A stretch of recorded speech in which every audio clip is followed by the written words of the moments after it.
Good morning, dear students. Good morning to you all. Good morning, sir.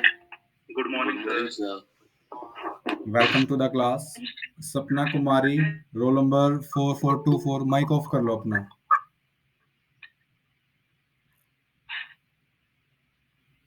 Sapna Kumari, video और mic off कर लो.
Is my screen is visible to you all? Yes, sir. Yes, sir. Yes, sir. Okay. Now we will start our next topic. कल हमने क्या पढ़ा था? कल हमने पढ़ा था रिकरेसिव रिलेशंस. ठीक है, उसके कोरस्पॉन्डिंग रिजल्ट्स डिस्कस किए थे यूनिट फर्स्ट में. आज हम पढ़ेंगे रिकरेसिव फंक्शन क्या होते हैं और जनरेटिंग फंक्शन क्या होते हैं. ठीक है, कुछ एग्जांपल्स पढ़ेंगे इनके और उसके बाद हम यूनिट 2 डिस्कस करेंगे. ठीक है, देखो बच्चों, मैं सबसे पहले आपको बता दूं कि जो डिस्क्रीट मैथमेटिक्स होता है, ठीक है, ये एक्चुअली है क्या. एक तो इसको आप सिलेबस के अकॉर्डिंग ले सकते हो कि सिलेबस है. इस पेपर में पास होना कोई बड़ी बात नहीं है. ठीक है, 1 घंटे का पेपर है ये, 1 घंटे में कंप्लीट हो जाता है. दूसरा क्या है कि आपको मैथ्स में लॉजिक, ठीक है, या नोटेशन जो हम यूज करते हैं वो सब कुछ सीखने को मिलेगी इसमें. ठीक है, कि इम्प्लीकेशन क्या होती है, इक्वल साइन कब यूज होता है. ठीक है, कि फॉर ऑल क्या होते हैं, there exist and up to so on, इस टाइप के. तो ये यूनिट फर्स्ट है, इसका टॉपिक हमारे पास कुछ रहते हैं. सबसे पहले हम वो डिस्कस करेंगे. तो सबसे पहला हमारा टॉपिक कल हमने पढ़ा था रेकरेंस रिलेशन. आज है तुम्हारे पास रेकरेंस फंक्शंस. ठीक है, तो इसमें तुम्हारे पास क्या होता है, अगर तुम्हारे पास कोई कोई भी फंक्शन है, मान लो एफ ऑफ एक्स. ठीक है, f of x is equal to this. अब इसकी डेफिनेशन में दोबारा एफ ऑफ एक्स यूज हो जाए तो उस उन फंक्शंस को हम क्या बोलते हैं, रेकरेसिव फंक्शन बोलते हैं. डेफिनेशन देखो क्या है. A function is said to be a recursive function if its rule of definition refer to itself. Do you understand क्या मतलब है इसका. ठीक है, जैसे यहाँ पे मैंने दे दिया f of x is equal to f of x plus 1 if x less than 50. मैंने ये बोल दिया. ठीक है, तो हम बार बार दोबारा इसी पे जाएंगे. ठीक है, जो हमारे पास फंक्शन है, तो इस टाइप के फंक्शन को हम क्या बोलते हैं, रेकरेसिव फंक्शन बोलते हैं. कुछ एक दो तुम्हारे पास मोस्ट फेमस है, जैसे मैं एक डिस्कस कराऊं तो सबसे पहले इसने दिया हुआ अकरमान फंक्शन. ठीक है, तो इसमें तुम्हारे पास क्या होता है, इसमें तुम्हारे पास पेयर होते हैं किस टाइप के, और जो तुम्हारे पास इस टाइप के फंक्शन होते हैं ये कंप्यूटर साइंस में कंप्यूटेशन, ठीक है, थ्योरी में हमारे पास यूज होते हैं. ओके, अकरमान फंक्शन किस पे डिफाइन होता है, हमारे पास नॉन नेगेटिव पेयर पे इंटीजर होने चाहिए नंबर, उन पे डिफाइन होता है सच दैट जो ए एम जीरो है. ठीक है, यानी पहला तुम्हारे पास इंटीजर है और दूसरा जीरो है, तो इसकी वैल्यू आ जाएगी ए एम माइनस 1 कोमा 1, ठीक है, और m की वैल्यू तुम्हारे पास क्या है, integer positive 1 2 3 and up to so. दूसरा, अगर दो इंटीजर है तुम्हारे पास और उनका तुम्हें अकरमान फंक्शन फाइंड आउट करना है, f की जगह इसने a ले लिया, जहां जहां हम f लेते हैं वहां पे a ले लिया क्योंकि ये मैथमेटिशियन के नाम पे है, ठीक है। A m n is equal to, इसकी वैल्यू आ गई तुम्हारे पास ए एम माइनस वन, ठीक है, comma a m N minus one. अब देखो इसकी डेफिनेशन में दोबारा से तुम्हारे पास ए की वैल्यू यूज होगी। ये तो ए है तुम्हारे पास, ये क्या आ जाएगा तुम्हारे पास, रिकरेसिव फंक्शन आ जाएगा। तो इस टाइप के फंक्शन को हम क्या बोलते हैं, रिकरेसिव फंक्शन बोलते हैं, ठीक है बच्चों। ओके, तो इसमें जो इनिशियल कंडीशन है, अगर तुम्हारे पास पहला जीरो हो जाए, ए ऑफ जीरो कोमा एन, उसकी वैल्यू क्या आ जाएगी तुम्हारे पास, एन प्लस वन आ जाएगी, ठीक है। अब ये कैसे Yes, आते हैं sir. वो देखो, जैसे तुम्हें निकालना है ए जीरो जीरो, ठीक है, ए जीरो जीरो फाइंड आउट करना है, तो ये तो तुम्हारे पास क्योंकि फर्स्ट जीरो है तो इस फॉर्मूले से आ जाएगा, जीरो प्लस वन कितना आ जाएगा, वन आ जाएगा। देखो तुम्हारे पास तीन फॉर्मूले हो गए, सबसे पहला तो ये, ठीक है, सबसे पहला तो ये हो गया, ठीक है, दूसरा ये हो गया, और तीसरा तुम्हारे पास ये हो गया। इन तीनों की हेल्प से तुम्हें कुछ भी किसी की वैल्यू निकालनी हो आप फाइंड आउट कर सकते हो। जैसे तुम्हें चाहिए ए ऑफ वन कोमा वन, अब इसमें एम और एन कितना है, दोनों वन वन है, तो by definition of Ackermann function ये हो जाएगा ए वन माइनस वन, और A of M N minus one, तो ये हो जाएगा A of one comma zero, ठीक है। तो ये हो जाएगा तुम्हारे पास ए ऑफ जीरो। सर एक बार एंट्री की परमिशन दे दी थी। ओके,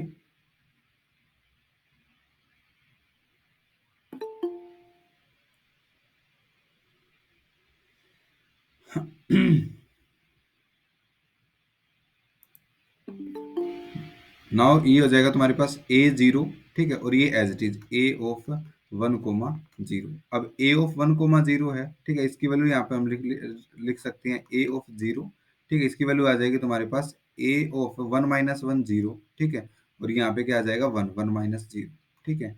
तो ये आ जाएगा ए ऑफ जीरो, और ये तुमने कैलकुलेट किया है, ठीक है, ये तुम्हारे पास आ जाएगा वन।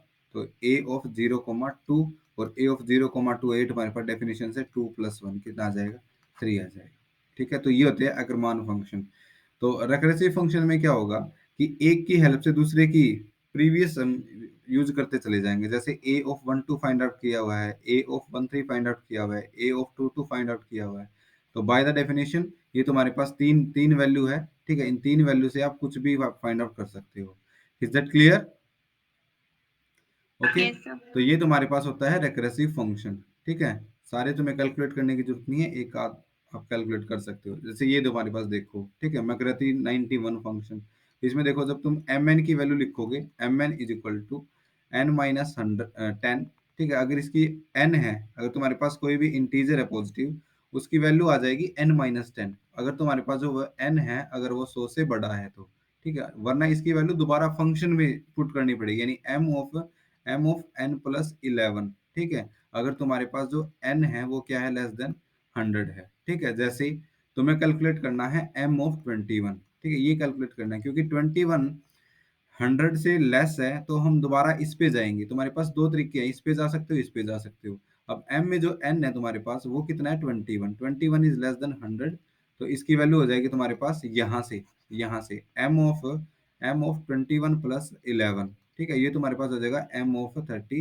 टू। अभी भी तुम्हारे पास ये थर्टी टू जो है वो लेस देन हंड्रेड है, तो ये आ जाएगा तुम्हारे पास M of thirty two plus eleven, तो ये तो तुम्हारे पास हो जाएगा एम ऑफ फोर्टी थ्री। तो ऐसे करते चले जाएंगे बच्चों, ऐसे करते चले जाएंगे, तो लास्ट में तुम्हारे पास क्या आ जाएगा, लास्ट में तुम्हारे पास आ जाएगा m of one one zero, ठीक है, ये आ जाएगा क्योंकि अब वन वन जीरो है, ये तुम्हारे पास क्या हो जाएगा, एक 100 से बड़ा हो जाएगा, तो इसकी वैल्यू कितनी आ जाएगी हमारे पास है, इसकी वैल्यू आ जाएगी m of N minus 10. Hundred, ठीक है, हाँ, तो ये जाएगी तुम्हारे पास है वन वन जीरो माइनस है टेन, ठीक है, यानी one one one zero one minus है टेन, यह जाएगी कि तुम्हारे पास 91। तो तुम्हारे पास जो वैल्यू है एम ऑफ ट्वेंटी वन, ठीक है, उसकी वैल्यू कितनी आ जाएगी, 90, ठीक है, यहाँ से ये स्टेप किए हुए हैं। Is that clear? तो ये होते हैं तुम्हारे पास ये सर N एक और, हाँ हाँ N बोलो, minus 10 था ना वो, हाँ हाँ, one one zero minus 100 two. हाँ देखो इसकी वैल्यू है ये ब्रैकेट में है, ये m के ब्रैकेट में है, m ऑफ 1 1 ठीक है। अब अब इसकी वैल्यू आई है, इसमें से 10 अगर सब्ट्रैक्ट करोगे तो कितना आएगा 1 1 1 0 1 है ना। और इसमें से इसकी वैल्यू कितनी आ जाएगी 1 0 1 माइनस 10 कितनी आ जाएगी 90। समझ आया बच्चे। दो है, मैं यहाँ पे देखो एक बाहर है और एक अंदर ब्रैकेट में भी है, तो दो बार लगाया फंक्शन। ठीक है सर। ठीक है, ओके सर। इसी तरह नेक्स्ट आप कर सकते हो, ये तुम्हारे लिए है, ये भी एज इट इज ऐसे ही है। ओके, ये तुम करते हो नंबर थ्योरी में, तो ये दो दो मैंने करवा दिए, दो आप खुद करोगे। ठीक है, नेक्स्ट है तुम्हारे पास जनरेटिंग फंक्शन। देखो बच्चों जनरेटिंग फंक्शन नाम से पता चल रहा है, जनरेटिंग फंक्शन जो किसी वैल्यू से कुछ जनरेट कर रहा हो उसको हम जनरेटिंग फंक्शन बोलते हैं। जनरेटिंग फंक्शन से पहले एक डेफिनेशन आती है तुम्हारे पास न्यूमेरिक फंक्शन, या जिसको हम सिंपली डिस्क्रीट न्यूमेरिक फंक्शन भी बोल देते हैं। डिस्क्रीट न्यूमेरिक फंक्शन में क्या होता है तुम्हारे पास कि कोई सीक्वेंस होती है, उसको हम नंबर से डिनोट करते हैं, जैसे A naught A1 and up to so on, उसको हम लिख देते हैं ब्रैकेट में, तो वो तुम्हारे पास न्यूमेरिक फंक्शन होता है। डेफिनेशन क्या लिखी हुई है, a function whose domain of definition is the set of natural number and whose range is the set of real number। यानी रेंज तुम्हारे पास आ जाएगा सेट ऑफ रियल नंबर आएगी। ठीक है, यानी A naught comma A1 comma A2 comma A3 and up to so on, ये तुम्हारे पास क्या आएंगे रियल नंबर आएंगे। तो उस फंक्शन को हम क्या बोलते हैं, डिस्क्रीट न्यूमेरिक फंक्शन, और सिंपली हम बोलते हैं न्यूमेरिक फंक्शन। ठीक है, जैसे अगर तुम्हारे पास ये है, तुम्हारे पास A are is equal to 2 raised to power r। अब आर है तुम्हारे पास, डोमेन मैंने बोला था सेट ऑफ नेचुरल नंबर, ठीक है, रेंज बोला था मैंने सेट ऑफ रियल नंबर। तो इसमें जो फंक्शन है तुम्हारे पास न्यूमेरिक फंक्शन, वो इस टाइप से होगा। अब देखो यहाँ पे n की value 1 2 3 and up to so on put करते चले जाओ, जो तुम्हारा आंसर आएगा उसको ब्रैकेट में लिखना है ऐसे, जैसे 0 पुट किया, यहाँ से 1 आ गया, फिर 2, फिर 4, फिर 8, फिर 16, 4 पुट करने से and up to so on 2 raised to power r। तो जो ये है तुम्हारे पास, ये तुम्हारे पास क्या है, न्यूमेरिक फंक्शन के कोरस्पॉन्डिंग वैल्यू है। ठीक है, similarly a are is equal to ये हो तुम्हारे पास 110 into 1.10 raise to power r. तो इसमें तुम्हारे पास आ जाएगी सीक्वेंस 11100, ये फिर ये एंड अप टू सोन, ये आई हुई है यहाँ पे। Is that clear. अब देखो जेनेटिक फंक्शन क्या होते हैं, जेनेटिक फंक्शन क्या होते हैं कि तुमने एक न्यूमेरिकल वैल्यू ले ली, तुमने ये ले लिया numeric function, numeric value a naught comma A1 comma A2 and up to so on comma AN, ये तुमने न्यूमेरिक वैल्यू ले ली। अब इसके कोरस्पॉन्डिंग तुमने एक पोलिनोमियल बना दी, जनरेट कर दी इसकी हेल्प से, यानी A naught plus A1Z plus A2Z square, ठीक है, plus up to so on plus ANZ raise to power n। तो ये जो तुम्हारे पास है, ये तुम्हारे पास क्या आ जाएगा, generating generating function.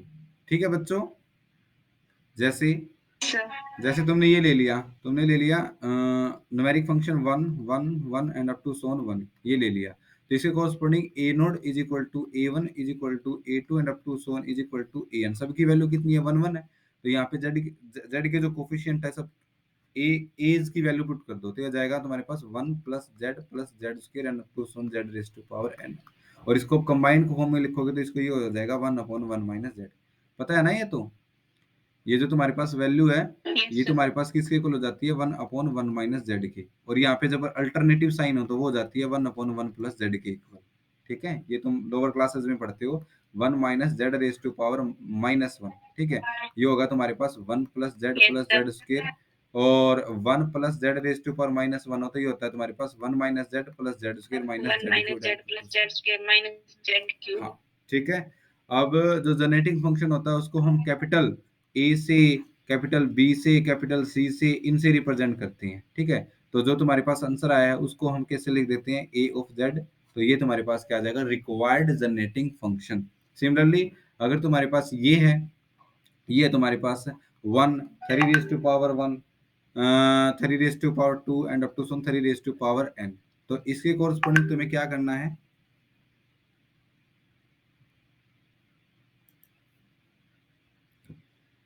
Numeric function find out करना है। तो इसमें जो ए नोड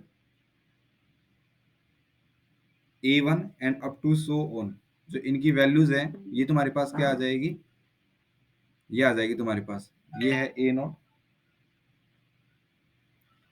ये ए नोड है, ये A1 है, ये A2 है, तो इसके कोरस्पॉन्डिंग जो जनरेटिंग फंक्शन है वो बन जाएगा 3 raise to power 0 plus 3 raise to power 1 into Z plus 3 square into Z square plus and up to so on 3 की power n Z raise to power n।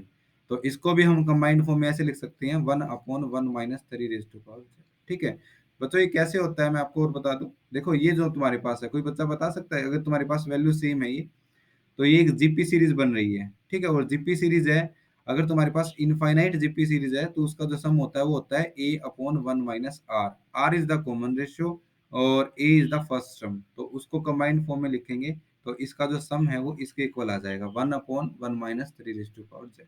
3 raise to power 0 कितना होता है, 1 होता है, इसके मतलब ए की वैल्यू तो 1 है और आर की वैल्यू कितनी है 3z। तो इनफाइनाइट जीपी का सम होता है एस है A/1 - R, तो इसकी वैल्यू ये आ जाएगी। Is that clear? Yes sir. Clear है जनरेटिंग फंक्शन क्या होते हैं। अब कुछ एग्जांपल करते हैं। देखो एग्जांपल है 3.7.3, find the generating function of the numeric function this. ठीक है, an की वैल्यू तुम्हें दे रखी है 5 into 2 raise to power n और n है वो तुम्हारे पास ग्रेटर देन 0। तो इसके कोरस्पॉन्डिंग तुम्हें क्या करना है, जनरेटिंग फंक्शन निकालना है। तो सबसे पहले इसमें जो न्यूमेरिक फंक्शन है वो ये है 2 रेज़ टू पावर n है। ठीक है, n की वैल्यू पुट करते चले जाओ, यहाँ से तुम्हारे पास न्यूमेरिक फंक्शन बनेगा 1 इंटू 2, फिर 4, फिर 8, फिर 16 and up to so on. इसके कोरस्पॉन्डिंग जनरेटिंग फंक्शन बनेगा 1 plus 2z plus 4z² plus 8z³ and up to so on. इसको हम ऐसे भी लिख सकते हैं 1 प्लस 2z प्लस 2z का स्क्वायर प्लस 2z की क्यूब एंड अप टू सोन। तो ये तुम्हारे पास क्या बनेगी, एक जीपी सीरीज बन गई। तो इसका जो सम है वो क्या होगा A/1 माइनस आर। ए कितना है 1 है, आर कितना है 2z है, तो ये हो जाएगा तुम्हारे पास 1/1 माइनस 2z। ये हो जाएगा इसके लिए generating function 2 raise to power n के लिए। लेकिन उसने किसके लिए पूछा है, उसने पूछा है 5 इंटू, तो 5 into 2 raise to power n के लिए क्या हो जाएगा 5 इंटू ये आया तुम्हारे पास 1/1 माइनस 2z। तो आंसर आएगा तुम्हारे पास 5/1 minus 2z is the required generating function. Is that clear? Okay yes sir. इसी तरह आप Yes, नेक्स्ट कर sir. सकते हो। नेक्स्ट में उसने क्या बोला है, an is equal to 1 raise to power n, 2 raise to power n, 3 raise to power n। तो 1 रेज़ टू पावर n है, तो इसके कोरस्पॉन्डिंग तो हमने अभी कैलकुलेट किया था 1 plus Z square plus z³ and up to so. इसको कंबाइंड फॉर्म में लिखेंगे तो हो जाएगा 1 माइनस जेड। फिर है 2 रेज़ टू पावर n, तो 2 रेज़ टू पावर n के कोरस्पॉन्डिंग हो जाएगा 1 प्लस 2z, ये भी कैलकुलेट कर रखा है। ठीक है, प्लस 2z का स्क्वायर एंड अप टू सो। इसके कोरस्पॉन्डिंग आंसर है वो आएगा 1 Yes, sir. Minus 2z। फिर 3 के कोरस्पॉन्डिंग भी हमने किया है तो आएगा 1 माइनस 3z। कंबाइंड फॉर्म में इनको प्लस किया हुआ है तो इन तीनों को क्या कर दो plus, and this is the required generating function. Is that clear? Yes sir. Yes, sir. तो Yes, ये sir. एग्जांपल है, नेक्स्ट ये आप खुद करोगे। ओके, नाउ नेक्स्ट है convolution of numeric function. Convolution का मतलब क्या होता है बच्चों, कन्वोल्यूशन का मतलब होता है कि दो न्यूमेरिक फंक्शन के प्रोडक्ट करके आपने तीसरा न्यूमेरिक फंक्शन बना दिया हो। ठीक है, उसको हम कन्वोल्यूशन बोलते हैं। जैसे तुमने फर्स्ट ले लिया a of z is equal to a naught plus a1z plus up to so on an z। ठीक है, ये ले लिया तुमने z raise to power n। फिर तुमने ले लिया b of z is equal to b naught plus b1z plus up to so on b N Z raise to power N at to so on. अब तुमने इसकी मल्टीप्लाई करनी है, यानी ए ऑफ जेड की मल्टीप्लाई बी ऑफ जेड से करनी है, और तुम्हारे पास क्या आ जाएगा नया numeric function c of z. जब इनकी मल्टीप्लाई करेंगे तो सी ऑफ जेड तुम्हारे पास आ जाएगा A naught B N plus A1 B N minus 1 plus A2 B N minus 2 and up to so on A naught B naught last की term. इसको कंबाइंड फॉर्म में आप ऐसे भी ले सकते हो summation I is going from 0 to n A I B I minus 1। ठीक है, एन माइनस आई ऐसे भी लिख सकते हो। तो ये तुम्हारे पास क्या आ जाएगी कन्वोल्यूशन। ठीक है, ओके।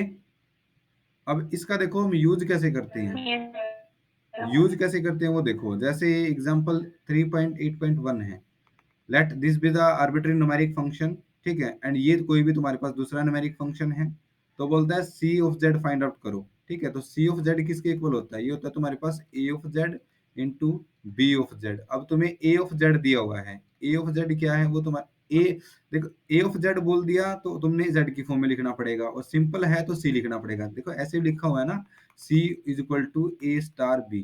तो ये तुम्हारे पास न्यूमेरिक फंक्शन है और ये तुम्हारे पास क्या है जेनेटिक फंक्शन की फॉर्म में है। ओके, तो ए अब तुम्हें गिवन है A naught comma A one and up to so on A N.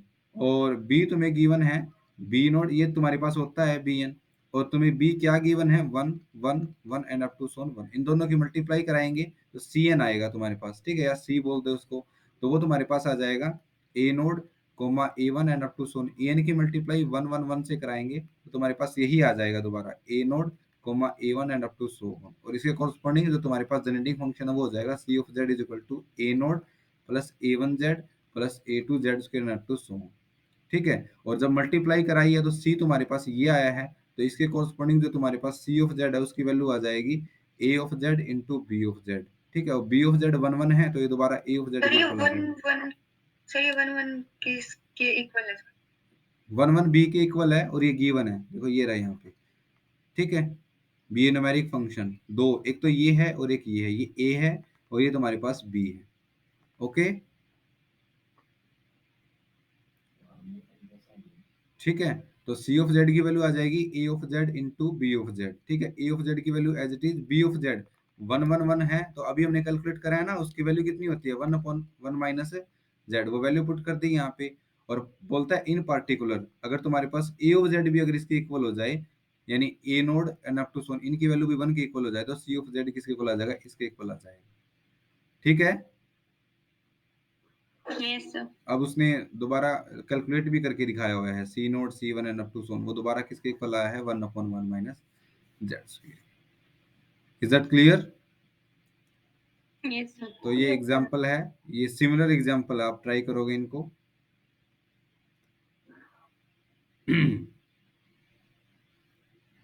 अब देखो कल हमने जैसे क्वेश्चन सोल्व करे थे, ठीक है, क्वेश्चन सोल्व करके रेफरेंस फॉर्मूला फाइंड आउट किया था, अब यहाँ से जो हमने आज किया है इसकी हेल्प से भी आप जेनेटिंग फंक्शन से रेकरेंस रिलेशन फाइंड आउट कर सकते हो, ठीक है, देखो लिखा हुआ हेडिंग यही है, solution of recurrence relation by the method of generating function. अब जेनेटिंग फंक्शन की हेल्प से यानी A naught plus A one Z plus A two Z square and up to so on, इनकी हेल्प से आप recurrence relation find out कर सकते हो बच्चों।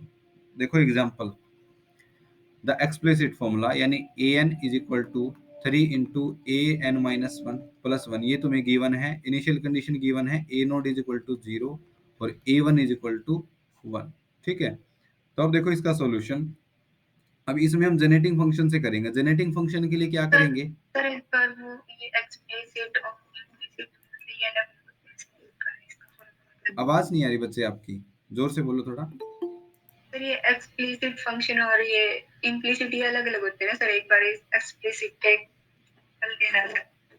देखो इम्प्लिसिट फंक्शन, मैं सिंपल लैंग्वेज में बताऊं तो इम्प्लिसिट और एक्सप्लिसिट क्या होते हैं, कि अब इसमें तो तुम्हारे पास क्या है कि एक्सप्लिसिट तो क्या होते हैं कि अगर तुम्हारे पास a node is a N is equal to, और राइट हैंड साइड में बच्चे अगर तुम्हारे पास दोबारा ए एन की टर्म आ जाए, जैसे ये है तुम्हारे पास a N is equal to 3 into A N minus one plus one, तो ये होता है तुम्हारे पास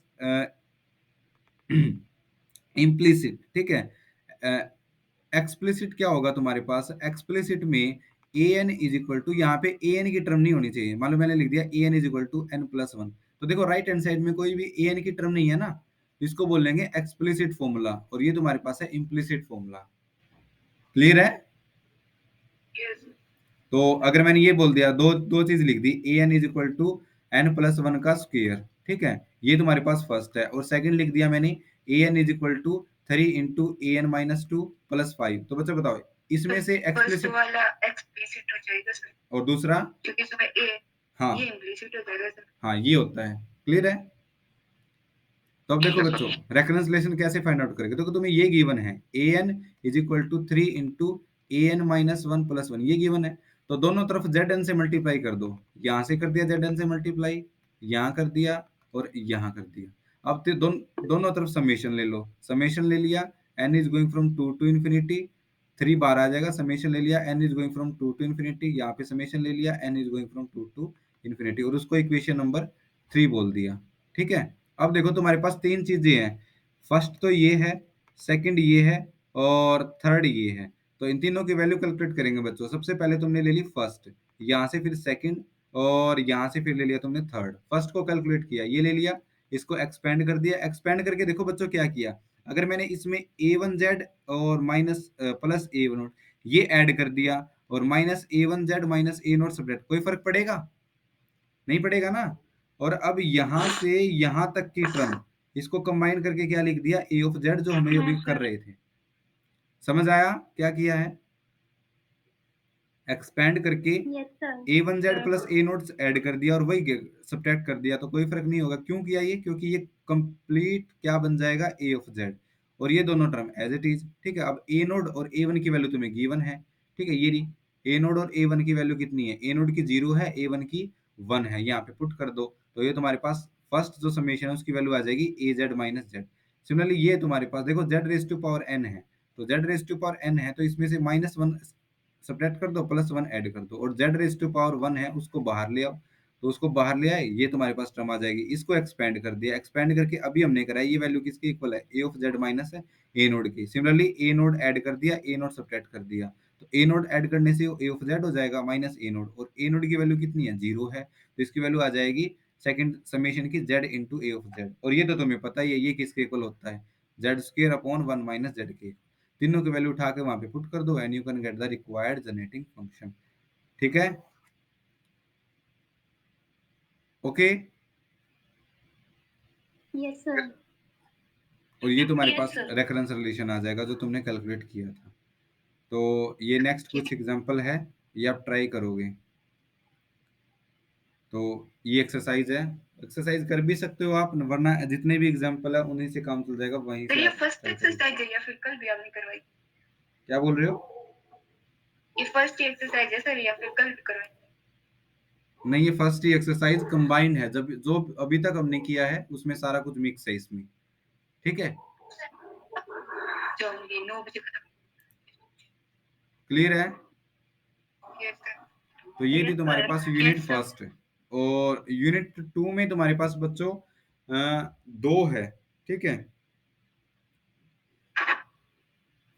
2 पार्ट है यूनिट फर्स्ट के, यूनिट 2 के, एक पार्ट 1 है, एक पार्ट 2 है। ठीक है, मैं ग्रुप में आपके पास भेज देता हूँ यूनिट फर्स्ट और यूनिट फर्स्ट तो भेज दी थी ना मैंने, अब यूनिट 2 और भेज देता हूँ मैं।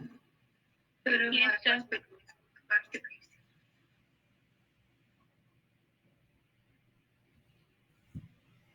देखो बच्चों, यूनिट 2 में तुम्हारे पास क्या आएंगे, लॉजिक। ठीक है, अब देखो बच्चों इसमें मैथ्स कम लॉजिक्स, ठीक है, कैलकुलेशन वगैरह नहीं है इसमें, इसमें जी सिंपल। यूनिट फर्स्ट भी नहीं है सर हमारे पास। हाँ, आपने बाद में ज्वाइन किया होगा बच्चे।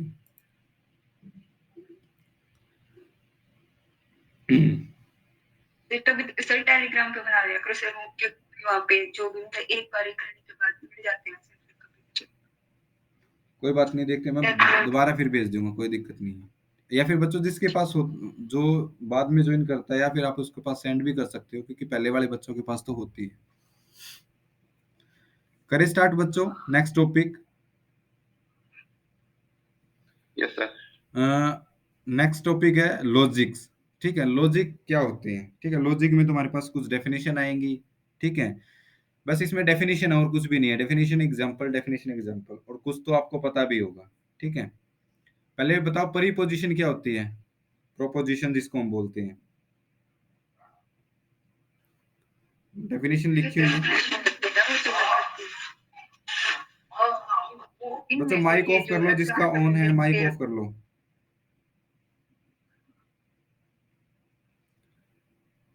जिसका माइक ऑन है वो ऑफ कर लो।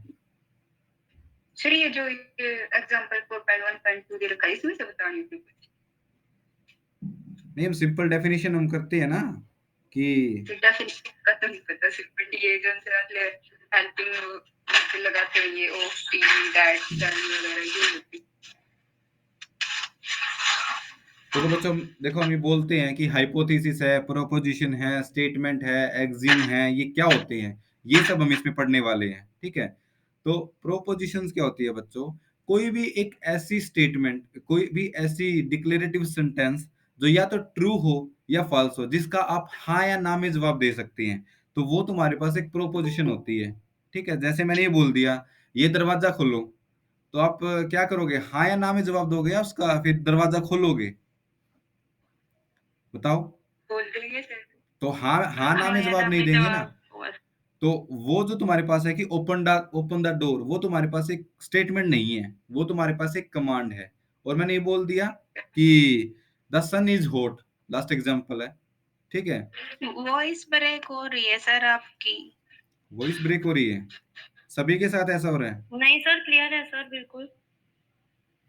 कई बार जो आपका है वो नेटवर्क भी तुम्हारे पास वीक होता है, उसकी वजह से भी ऐसा हो जाता है, ठीक है। आपका क्लियर है सर, ओके सर। ओके, तो उसको हम स्टेटमेंट या प्रोपोजिशन बोलते हैं, जिस सेंटेंस का आप जवाब हाँ या ना में दे सके, ठीक है। जैसे द सन इज हॉट, इसका मतलब ये होता है, ये ऑलवेज होता है, इसका आंसर क्या आएगा? यस आएगा ना। मतलब सर जो यूनिवर्सल ट्रू है सर, वो यूनिवर्सल ट्रू है, yes. Otherwise false. Two is a prime number, तो ये एक स्टेटमेंट है, ये एक प्रोपोजिशन है, जिसका आप जवाब हाँ या ना में दे सको, वो तुम्हारे पास एक स्टेटमेंट या फिर उसी का दूसरा नाम है प्रोपोजिशन। और जैसे take two tables of tablet of medicine, combined type है, जिसका आप हाँ ना में जवाब नहीं दे सकते हैं, तो वो तुम्हारे पास स्टेटमेंट नहीं होती है, वो तुम्हारे पास कमांड होती है, ठीक है। नेक्स्ट डेफिनेशन है, बच्चों माइक ऑफ कर लो जिसका ऑन है, डिस्टरबेंस क्रिएट होती है।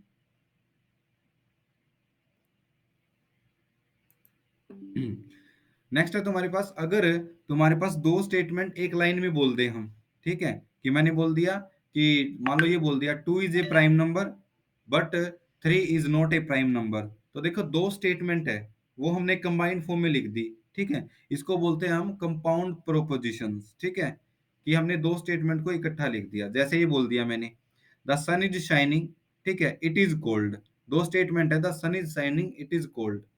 ट्रू भी हो सकती है, फॉल्स भी हो सकती है, कोई दिक्कत नहीं है, ठीक है। तो अगर इसको तुमने कंबाउंड फॉर्म में लिखना हो तो हम लिखेंगे the sun is shining and it is cold, तो ये तुम्हारे पास है, ये तुम्हारे पास क्या आ जाएगी, कंपाउंड प्रोपोजिशन, ठीक है।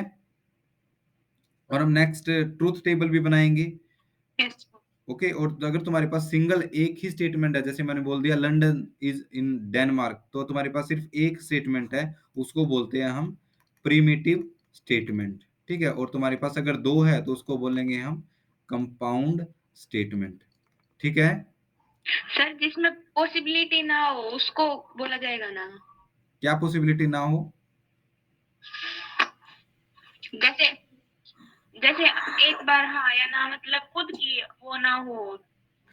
जैसे एक तो यूनिवर्सल ट्रूथ टाइप के स्टेटमेंट हाँ हाँ, आएंगी, और एक जो सच है सिर्फ वही, या तो हाँ में आंसर हो या नहीं, सिर्फ ना में, मतलब दोनों पोजीशन पे ना हो। मैंने ये बोल दिया थ्री इज ए और प्राइम सर दोबारा नंबर, बताइए। या फिर मैंने बोल दिया 10 इज ए प्राइम नंबर, ठीक है। अब ये बताओ ये ट्रू है नहीं है? 10 इज ए प्राइम कौन सा नंबर सर? नहीं है ना, थ्री तो ट्रू है सर, नो ये फॉल्स है, सर। तो फॉल्स है, ये तो कम प्रोपोजिशन तो अभी भी है ये, ठीक है। जिसका आप ये जवाब हाँ या ना में दे इसको, वो एक स्टेटमेंट होगी, अब वो ट्रू है या फॉल्स है कुछ भी हो सकती है, ठीक है।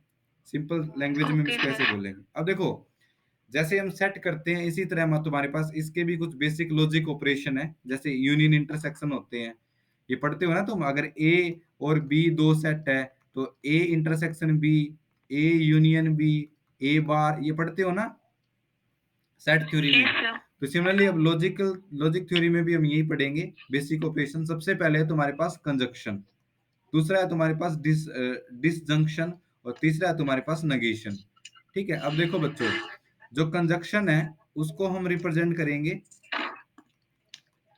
बच्चों माइक जिसका ऑन है वो ऑफ कर लो क्योंकि डिस्टरबेंस हो रही है।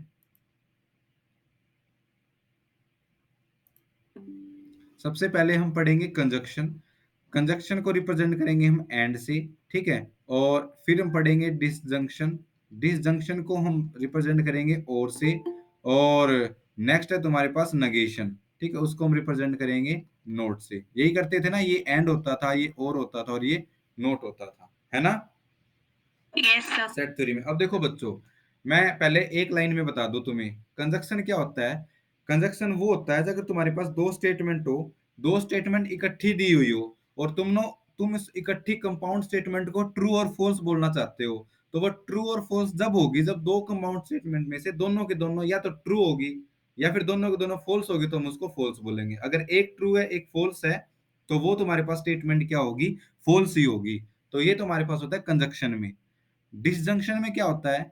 डिसजंक्शन में तुम्हारे पास होगा कि एक तुम्हारे पास स्टेटमेंट ट्रू है, हो तो भी ट्रू। हाँ, एट दो स्टेटमेंट इकट्ठी दी हुई है कंपाउंड स्टेटमेंट, उसमें से अगर एटलीस्ट वन ट्रू है तो पूरी स्टेटमेंट को हम क्या बोलेंगे? ट्रू बोलेंगे। और तीसरा तुम्हारे पास नेगेशन है, जो तुम्हें बोला गया है उसका रिवर्स कर दे, हम उल्टा बोल दे, तो वो तुम्हारे पास क्या हो जाएगी? नेगेशन हो जाएगी। तो ये होता है तुम्हारे पास कंजक्शन, डिसजंक्शन और नेगेशन। क्लियर है? इस कंजक्शन में एक ही ट्रू और एक ही फॉल्स होगी। देखो अभी मैंने बताया, देखो सबसे पहले कंजक्शन पे आओ।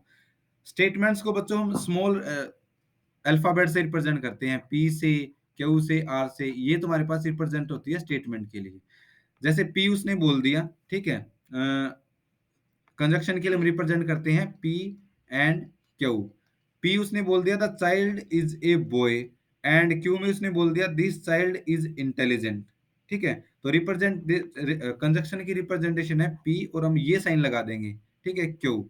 तो ये साइन लगा दिया तो इसका मतलब क्या है? एंड है इसका मतलब। तो हम बोलेंगे इसको this child is a boy and intelligent. Compound compound compound statement लिख दी मैंने यहाँ पे। तो अब देखो बच्चों, अब P और Q है, और एक तुम्हारे पास P इंटरसेक्शन Q है, ठीक है। अब देखो बच्चों, ये अगर ट्रू है और ये अगर ट्रू है तो ये ट्रू होगा, और अगर ये फॉल्स है, ये फॉल्स है, तो ये तुम्हारे पास फॉल्स होगा। और नेक्स्ट दो केस क्या रह गई? अगर ये ट्रू है, ये फॉल्स है, तो ये तुम्हारे पास बताओ क्या होगा? अगर एक ट्रू और एक फॉल्स बिल्कुल फॉल्स होगा, और अगर तुम्हारे पास ये फॉल्स है और ये ट्रू है तो भी तुम्हारे पास फॉल्स होगा, भी फॉल्स ही होगा। ठीक है। ये देखो टेबल बना दी यहाँ पे। कंजक्शन हाँ बोलो। कंजक्शन में तो सर दोनों ट्रूथ होंगे तो ट्रूथ होगा। हाँ देखो, और ये पी है, जो ये नेक्स्ट वाली क्यू है है, उसमें हाँ एक ट्रू होगा तो भी स्टेटमेंट ट्रू हो जाएगी और नेगेशन में नोट लग जाएगा। हाँ बिल्कुल, यही मैंने बताया। देखो यहाँ पे पी है, यहाँ पे क्यू है, यहाँ पे पी इंटरसेक्शन क्यू, यानी मतलब एंड है या कंजक्शन है। अगर दोनों ट्रू है तो ट्रू होगा, दोनों फॉल्स है तो फॉल्स होगा, और अगर एक भी ट्रू है इनमें से और एक फॉल्स है तो आंसर तुम्हारे पास क्या आएगा? फॉल्स ही आएगा, ठीक है। कर सकते हो इनको। नेक्स्ट है डिसजंक्शन। डिसजंक्शन में क्या होता है बच्चों कि दो स्टेटमेंट हो तुम्हारे पास, पी है और क्यू है, और बीच में और लगा दिया। तो और लगाने के बाद अगर देखो तुम्हारे पास पी है, क्यू है, और यहाँ पे पी, ये तुम्हारे पास रिप्रेजेंटेशन होती है डिसजंक्शन के लिए। अगर ये ट्रू है, ये ट्रू है, और अभी मैंने बोला डिसजंक्शन में अगर एक भी स्टेटमेंट ट्रू है तो कंपाउंड स्टेटमेंट क्या होगी? ट्रू होगी। तो ये तुम्हारे पास क्या होगा? ट्रू। और ये तुम्हारे पास ट्रू है, ये तुम्हारे पास फॉल्स है, तो कंपाउंड स्टेटमेंट बताओ क्या होगी? ट्रू होगी। और ये तुम्हारे पास फॉल्स है, ये तुम्हारे पास ट्रू है, तो ये तुम्हारे पास क्या होगी? ट्रू। और अगर ये फॉल्स है, ये फॉल्स है, तो इस केस में ये तुम्हारे पास कंपाउंड स्टेटमेंट ये क्या होगी? फॉल्स होगी, ठीक है। तो इसको बोलते हैं हम डिसजंक्शन, और रिप्रेजेंट करते हैं हम इससे, ठीक है, इस साइन से। Is that clear? Any doubt? Yes sir. Next है तुम्हारे पास नेगेशन। अभी जैसे एक बच्चे ने बताया था, क्या होता है नेगेशन? नो, दोनों ही फॉल्स होंगे। दोनों फॉल्स नहीं, नेगेशन में तो सिर्फ एक एक स्टेटमेंट के कोरस्पोंडिंग आएगा। अगर तुम्हारे पास एक स्टेटमेंट है पी, तो नेगेशन का साइन होता है ये, और ये होता है तुम्हारे पास नो सर, नॉट अगर P. True, yes sir, true है तो उस स्टेटमेंट को हम फॉल्स बोलेंगे, फॉल्स है तो उस स्टेटमेंट को हम ट्रू बोलेंगे। जैसे यानी वो ये मैंने बोल दिया P is a statement, to is a prime number. ये तुम्हारे पास स्टेटमेंट है। कोई बच्चा बोले पी का नेगेशन लिखो, यानी नेगेशन ऑफ पी लिखो, तो वो तुम्हारे पास हो जाएगा two is not a prime number, ठीक है बच्चों। तो ये तुम्हारे पास नेगेशन होती है। ट्रुथ टेबल देखनी हो इसको, इसकी ट्रुथ टेबल देखो क्या आएगी। अपोजिट आती है, ट्रू है तो उसके कोरस्पोंडिंग फॉल्स आ जाएगा, फॉल्स है तो उसके कोरस्पोंडिंग ट्रू आ जाएगा। Is that clear? Yes sir, yes sir. जैसे ये बोल दिया मैंने, एग्जांपल भी दिया हुआ है साइड में। बोलो बोलो क्या बोल रहे हो? तो बाइनरी नंबर्स में होता था 0 और 1 में, वैसे ही है, सेम टू सेम। नहीं, वैसे कैसे है? वो तो अलग। ये वैसे सर 11th 12th में भी तो आते थे सर, एक बार स्टेटमेंट वाले क्वेश्चन के बाद। हाँ हाँ, 11th क्लास में लास्ट चैप्टर होता था ये, है ना? वही है। Yes sir. जैसे P लिख दिया 2 + 3 है, वो ग्रेटर देन 1 है, नेगेशन P लिखना है तो वो क्या आ जाएगा 2 + 3 लेस देन इक्वल टू 1, है ना। Less than 1 less than equal. तो ये तुम्हारे पास होती है नेगेशन। तो डिसजंक्शन, कंजक्शन और नेगेशन आ गई समझ में। Yes, sir. अब देखो बच्चों, अब हम क्या करेंगे, इनको इकट्ठा डिस्कस करेंगे। सर हाँ जी बोलो। सर हाँ जी बोलो। जैसे कंजक्शन और डिजक्शन है, इनको इनके जो सिंबल्स हैं इनको जॉइन और मीट भी बोला जाता है क्या? हाँ जी बिल्कुल, जॉइन और मीट, ठीक है, ये जॉइन और जैसे मीट तो एक है। एंड और यू, हाँ एंड और तो हम यूज करते ही, हाँ हाँ बिल्कुल बिल्कुल। जॉइन और मीट भी बोल सकते हैं ना सर इनको? हाँ बिल्कुल बोल सकते हो। और जैसे ओके इंटरसेक्शन ओपन होता है ऐसे ओपन होता है, देखो यहाँ पे लिखा भी हुआ है। अगर तुम्हारे पास ये तीन ऑपरेशन इकट्ठे आ जाए, ये और ये इकट्ठे आ जाए, तो सबसे पहले बच्चों इसको ओपन करते हैं हम। ये रिमार्क में लिखा हुआ है देखो यहाँ पे, ठीक है। और दूसरा लिखा हुआ है कि इसको तो आप कैसे भी ओपन कर सकते हो, चाहे पहले ये ओपन कर लो चाहे पहले इसको ओपन कर लो, ये रिमार्क में लिखा हुआ है, ठीक है। एनी डाउट और कुछ Okay. पूछना चाहता हो कोई? Okay. नेक्स्ट है तुम्हारे पास translating, translating from English to symbols, ठीक है। अगर तुम्हें कोई लैंग्वेज दी हुई है, उसको तुमने, कोई पी स्टेटमेंट है, क्यू स्टेटमेंट है, उसको तुमने सिंबल में लिखा हुआ है। देखो मैं लिखूंगा स्टेटमेंट यहाँ पे, और फिर उसमें उसको लिखूंगा सिंबलिकली फॉर्म में। तो स्टेटमेंट मैंने बोल दी कि पी स्टेटमेंट है, वो मैंने बोल दी इट इज हॉट, ठीक है। और क्यू स्टेटमेंट है वो मैंने बोल दी इट इज सनी, ठीक है। तो तुम्हें सबसे पहले लिखना है, फर्स्ट स्टेटमेंट तुम्हें गिवन है, it is hot, it is not hot, but it is Sunny. ये स्टेटमेंट है। अब इसको देखो, स्टेटमेंट को अगर तुमने सिंबॉलिकली फॉर्म में लिखना है तो इट इज नॉट हॉट, ठीक है। ये तुम्हारे पास पी है और ये बोलता है it is not hot, negation c, ये क्या होगा, नेगेशन नेगेशन हो सी। गया ना पी का, पी का नेगेशन हो गया। Negation पे आ जाएगी। यहाँ से यहाँ तक, तो ये आ जाएगा नेगेशन ऑफ पी। और बट का मतलब यही होता है एंड, ठीक है, कि बट और एंड इक्वल होते हैं, तो एंड के लिए हम क्या लगाते हैं, ये साइन। और it is Sunny, and Q. It is Sunny है तो यहाँ पे ये क्या है, क्यू है। तो इस स्टेटमेंट को आप सिंबॉलिकली फॉर्म में ऐसे लिखोगे। क्लियर है? Yes sir. Clear.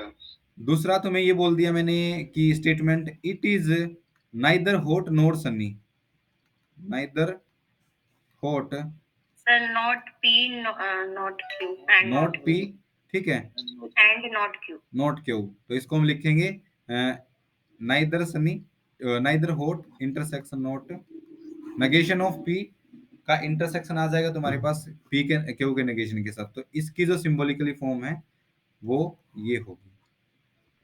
कर लोगे इसको? Yes sir. कर लो। नेक्स्ट है तुम्हारे पास स्टेटमेंट फॉर्म और प्रोपोजिशनल फॉर्म, ठीक है। इससे हम एक एक्सप्रेशन बनाएंगे जिसको हम क्या बोलते हैं, स्टेटमेंट वेरिएबल, ठीक है। तो स्टेटमेंट वेरिएबल में तुम्हारे पास कुछ भी हो सकता है। जैसे मैंने ये बोल दिया कि पी, ठीक है, मीट क्यू, ठीक है, इस टाइप की। तो इस टाइप की जो स्टेटमेंट है इसको हम क्या बोलते हैं, स्टेटमेंट वेरिएबल्स, ठीक है। That become a statement when actually statement are substitute for the compound statement variable. और अब ट्रुथ टेबल भी बनानी सीखेंगे हम, ठीक है। नेक्स्ट तुम्हारे पास डेफिनेशन है ट्रुथ टेबल फॉर एक्सक्लूसिव और। अब देखो और का मतलब क्या होता है, और का मतलब ये होता है तुम्हारे पास, ठीक है, ये यूनियन टाइप में। तो when or is used in its exclusive sense, the statement P or Q means P or Q but not both, ठीक है।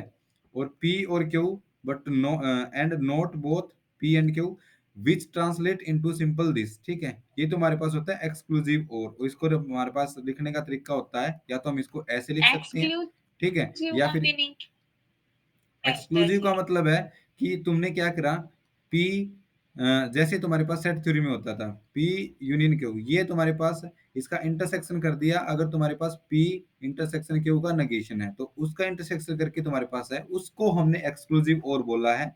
और उसको तुम्हारे पास रिप्रेजेंट किया है पी इस साइन से, या फिर इसको हम ऐसे बोल सकते हैं पी एक्स और क्यू से। यानी ये तो तुम्हारे पास है, ये कंपाउंड स्टेटमेंट है, तो इसको बोलते हैं हम एक्सक्लूसिव और। और स्टेटमेंट की फॉर्म में ये लिखा हुआ है, ये नहीं समझ में आएगा तुम्हारे पास, पी और क्यू बट नॉट बोथ, तो इसको हम ऐसे लिख सकते हैं, ठीक है।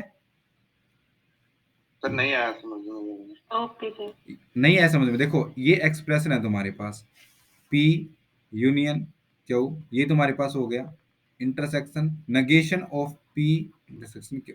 तो इस स्टेटमेंट को, कंपाउंड स्टेटमेंट को हम एक्सक्लूसिव और बोलते हैं, डेफिनेशन है बच्चों ये। तो इसकी रिप्रेजेंटेशन होती है P प्लस Q, ये होती है तुम्हारे पास। यानी P और Q से लेके चलेंगे और P और Q से लेके एक्सक्लूसिव और पे आएंगे, और इसको ट्रू और फॉल्स बताना है तो हम इसका यूज करेंगे ट्रुथ टेबल का। और जो ट्रुथ टेबल है, देखो बच्चों एग्जाम में आपसे ट्रुथ टेबल ही पूछी जाएगी मोस्टली, चाहे 8 मार्क्स का क्वेश्चन हो चाहे 2 मार्क्स का क्वेश्चन हो, ट्रुथ टेबल बनाओ।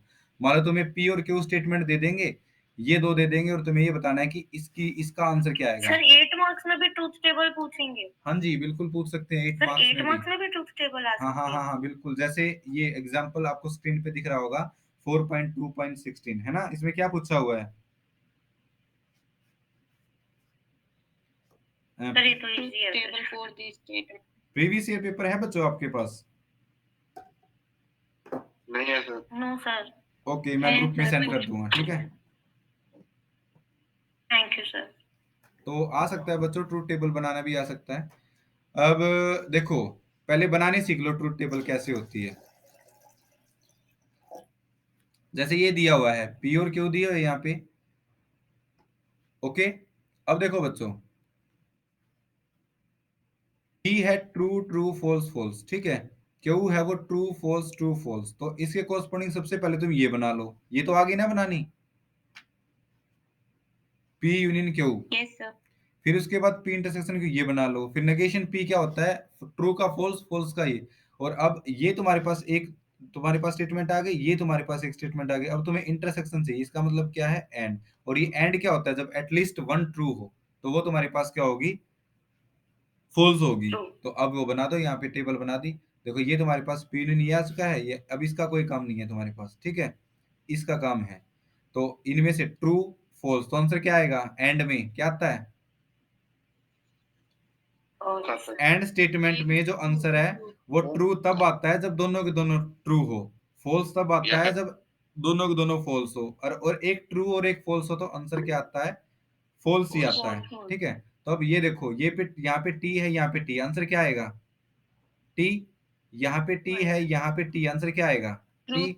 यहाँ पे एफ है, यहाँ पे ट्रू है, आंसर बताओ क्या आएगा, फॉल्स आएगा। तो ये आ जाएगा एक्सक्लूसिव और के लिए table, okay. Yes sir. Yes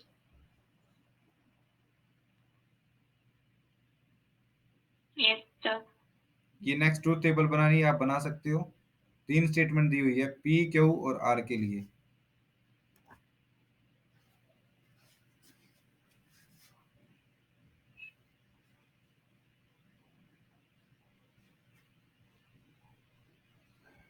next example करोगे ये आप try. Sir definition. Next definition है, हाँ हाँ बोलो। लॉजिकल करो देना। लॉजिकली। नेक्स्ट डेफिनेशन है, एक compound proposition which is always logically equivalent की डेफिनेशन है लॉजिकली इक्विवेलेंट। हाँ ये डेफिनेशन। देखो बच्चों, लॉजिकल इक्विवेलेंट क्या होता है कि दोनों की, अगर तुम्हारे पास दो, तुम्हारे पास एक्सप्रेशन है, एक एक्सप्रेशन ये है, एक एक्सप्रेशन ये है, अगर इन दोनों की ट्रुथ टेबल सेम आ गई बच्चों, इसकी भी ट्रुथ टेबल सेम है, इसकी भी ट्रुथ, स्टेटमेंट चाहे कुछ भी हो, ठीक है, अगर दोनों की ट्रुथ टेबल सेम है तो Yes, उनको sir. हम क्या बोलते हैं, लॉजिकली इक्विवेलेंट स्टेटमेंट फॉर्म, ठीक है, ओके। Yes. Okay sir. तो वो डेफिनेशन होती है लॉजिकली इक्विवेलेंट Yes. की, अगर ट्रुथ टेबल क्या आ जाए, सेम आ जाए तुम्हारे पास। नेक्स्ट कुछ इंपॉर्टेंट डेफिनेशन है कि अगर तुम्हारे पास कंपाउंड स्टेटमेंट है वो ऑलवेज ट्रू हो, ठीक है, एक कंपाउंड स्टेटमेंट या proposition which is always true regardless of truth values assigned to a compound proposition is called tautology। क्या होता है बताओ, जो हर एक ट्रूथ टेबल में सिर्फ ट्रूथ ही हो यस सर, बिल्कुल, तो लास्ट में अगर हम टेबल बनाए और अगर तुम्हारे पास सिर्फ T T T T T आए आंसर, ठीक है, ऊपर बनी भी हुई है एक आधी, देखो या नीचे दिख रही है, ये देखो यहाँ पे है, ये तुम्हारे पास है, तुम्हें कैलकुलेट करना है पी जो yes sir, negation of P. तो इसकी ट्रूथ टेबल बनाओगे तो आंसर क्या आ रहा है तुम्हारे पास, टी और टी, तो ये तुम्हारे पास क्या आ जाएगी, एक टोटोलॉजी, ठीक है। यस सर, और अगर तुम्हारे पास सारे false false false tautology, false आ रहे हैं तो उसको उस ट्रूथ टेबल के कोरस्पॉन्डिंग उस कंपाउंड प्रोपोजिशन को हम क्या बोलेंगे, कॉन्ट्राडिक्शन, ठीक है। कॉन्टेजेंसी, जैसे ये हो गया तुम्हारे पास, अगर यूनियन था तो टोटोलॉजी है, अगर तुम्हारे पास पी नेगेशन पी के कोरस्पॉन्डिंग अगर ये तुम्हारे पास इंटरसेक्शन टाइप है तो आंसर आएगा तुम्हारे पास फॉल्स फॉल्स, ये तो ये तुम्हारे पास क्या आ जाएगा,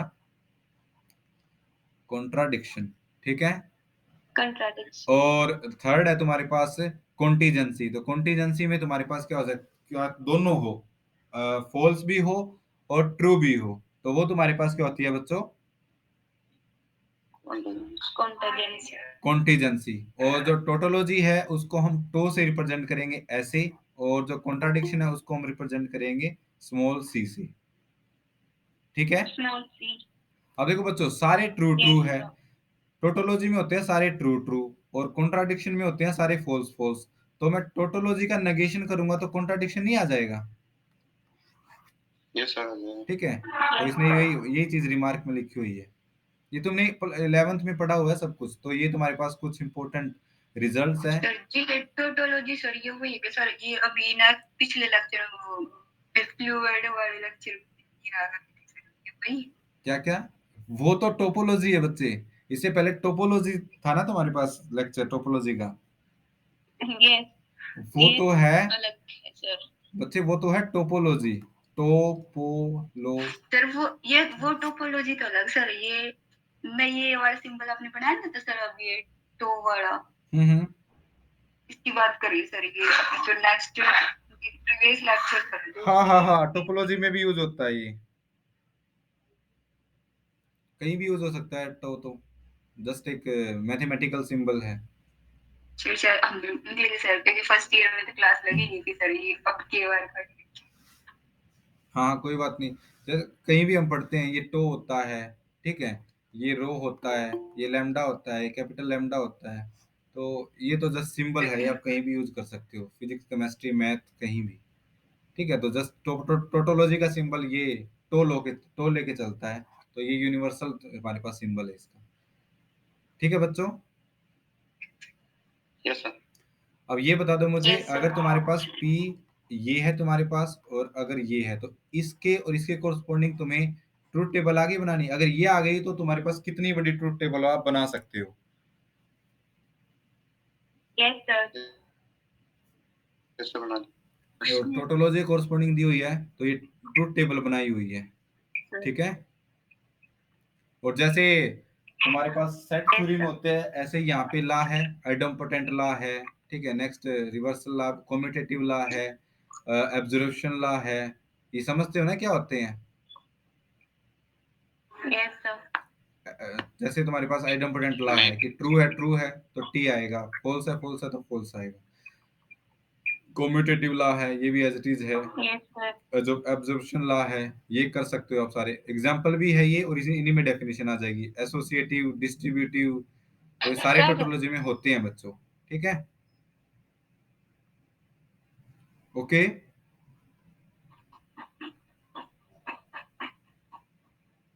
हाँ कोई पूछ रहा था Yes, कुछ, sir.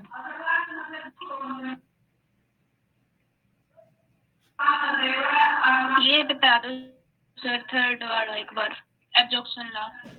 एब्जॉर्प्शन ला क्या होता है बच्चों, देखो ये हो रहा है, consider the truth table of this, ठीक है, इसकी और इसकी हमने ट्रूथ टेबल बना ली, यानी पी ये हो गया तुम्हारे पास, तो या तो इसकी बना लो या इसकी बना लो, ठीक है, उसी से आप कैलकुलेट कर सकते हो। तो क्या ये तुम्हारे पास पी है, ये तुम्हारे पास क्यू है, ये पी इंटरसेक्शन क्यू है, ये तुम्हारे पास हो गया। तो एब्जॉर्प्शन लॉ क्या होता है कि यहाँ तुम्हारे पास ट्रू है, ठीक है, ये पी और क्यू, तो जो तुम्हारे पास इसका आंसर आया वो ट्रू आया है, फिर ये ट्रू और फॉल्स है तो इसका आंसर तुम्हारे पास ट्रू आया है, और ये फॉल्स है ये ट्रू है, इसका आंसर तुम्हारे पास फॉल्स है। तो इस टाइप का अगर तुम्हारे पास सिनेरियो हो पी से लेके इसको देखेंगे तो ये तुम्हारे पास होता है एब्जॉर्प्शन लॉ। सर हाँ, ये मतलब फर्स्ट और थर्ड का नहीं है, आप सेकंड से मैच कर रहे हो। हाँ, फर्स्ट और थर्ड का ही बोल रहा हूँ मैं। देखो यहाँ पर ऊपर साइन लगाया हुआ है, यानी तुम्हारे पास अगर पी के इक्वल आ जाए, क्यू के इक्वल आ जाए, एब्जॉर्व करना, क्यू स्टेटमेंट को ऑब्जर्व कर लिया, यानी जो पी है और P union P intersection Q की जो ट्रुथ टेबल है वो सेम हो, तो उसको बोलते हैं कि इस स्टेटमेंट और ये स्टेटमेंट ने इसको ऑब्जर्व कर लिया, that's why we called it as observation law. जैसे नेक्स्ट टेबल में देखो, अगर पी की और इसकी हम ट्रुथ टेबल देखेंगे तो ये जो कॉलम है और ये जो कॉलम है, ठीक है, ये जो तुम्हारे पास ये सेम है, तो इसको बोलते हैं ऑब्जर्वेशन। यानी जो तुम्हारे पास सर इन पी, तीनों जो आगे 3 स्टेटमेंट है ना सर, हाँ जी हाँ जी, जो 3 स्टेटमेंट दी है ना sir, P Q P join Q, तो पी मीट क्यू जॉइन में से इन तीनों में से किसी के भी इक्विवेलेंट हो जाए, मींस किसी के भी सेम आ जाए, तो उसको एब्जॉर्प्शन लॉ बोलते हैं ना। हाँ हाँ, जैसे ये देखो, या ये फिर पी और क्यू के ही आनी जरूरी है? नहीं, क्यू क्यू स्टेटमेंट अब ऑब्जर्व होगी, हम ये देखेंगे स्टेटमेंट में नहीं है, हम ट्रुथ टेबल में देखेंगे। बिल्कुल सही बोल रहे हो आप, ठीक है। जैसे मान लो ये आ जाती तुम्हारे पास, ठीक है, पी, ये बोल रहे हो ना आप, पी यूनियन क्यू करते हो और उसकी ट्रुथ टेबल पी के इक्वल आ जाती, तो वो ऑब्जर्व कर लिया है ना। Yes sir. तो बिल्कुल सही बोल रहे हो आप, तो वो तुम्हारे पास ऑब्जर्व करना होगा। जैसे ये तुम्हारे पास ये पी के इक्वल आ गया, अगर तुम ये करते P intersection P union Q करते, ये भी तुम्हारे पास पी के आ गया। तो इसको ऑब्जर्व, सेट थ्योरी में नहीं होता है कि अगर ए इंटरसेक्शन बी है, अगर तुम्हारे पास ए आ गया, ये कब होता था, जब बी है वो ए का क्या, ए है वो बी का क्या होता था, सबसेट है ना। इसको सबसेट होता है। एब्जॉर्प्शन लॉ बोलते हैं यस बच्चों। सर। तो वो आपको इनको कैलकुलेट करना है ना, तो वो सेट थ्योरी जो हम लेके चलते थे उसको ध्यान में रखो, वही है एज इट इज बिल्कुल। जैसे एसोसिएटिव लॉ है, एसोसिएटिव लॉ क्या होता था, या तो आप पहले पी और क्यू को एक्सपेंड कर लो, या फिर आप पहले क्यू और आर को एक्सपेंड कर लो, आंसर क्या आएगा, सेम आएगा। और यहाँ पे इक्वल के साइन नहीं होंगे बच्चों, क्योंकि ये स्टेटमेंट है, तो हम ये सिंबल लेके चलेंगे, ठीक है, इक्विवेलेंट। इक्विवेलेंट, ठीक है, इक्विवेलेंट हाँ, क्योंकि इक्वल नहीं है, ये इक्वल कोई नंबर थोड़े ही है ये, ठीक है। क्योंकि सर हमने स्टेटमेंट्स में लॉजिकली इक्विवेलेंट ही चेक करना होता है ना, इसलिए इक्विवेलेंट का सिंबल आएगा ना। हाँ, लॉजिकली इक्विवेलेंट जिनकी ट्रुथ टेबल सेम हो एब्जॉर्प्शन लॉ में, यानी पी इंटरसेक्शन क्यू करके आप इंटरसेक्शन आर करोगे, उसकी ट्रुथ टेबल सेम बनेगी अगर आप क्यू इंटरसेक्शन आर करके उसका इंटरसेक्शन पी के साथ करोगे, ठीक है। तो यस सर। इक्वल साइन नहीं लगाना, हमने ये लगाना है।